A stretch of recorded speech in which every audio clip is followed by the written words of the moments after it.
Miss Wyndham, what had you done earlier that day? I got up, got a latte, went to the gym, got a perm, and came home. Well, you got in the shower? I believe the witness has made... Had you ever gotten a perm before? Yes. How many would you say? 2 a year since I was 12. You do the math.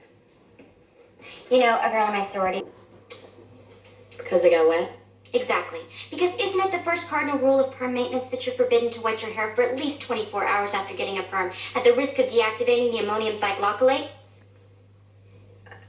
Yes. And wouldn't somebody who's had, say, 30 perms before in their life be well aware of this rule? And if, in fact, you weren't washing your hair, as I suspect you weren't because your curls are still intact, wouldn't you have heard the gunshot? And if, in fact, you had heard the gunshot, Brooke Wyndham wouldn't have had time to hide the gun before you got downstairs, which would mean that you would have had to have found Mrs. Wyndham with a gun in her hand to make your story plausible. Isn't that right?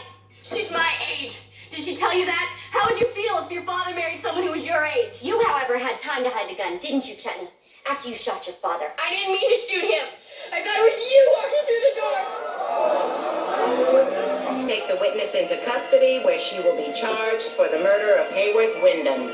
In the matter of the state versus Brooke Wyndham, this case is dismissed. Mrs. Wyndham, you're free to go.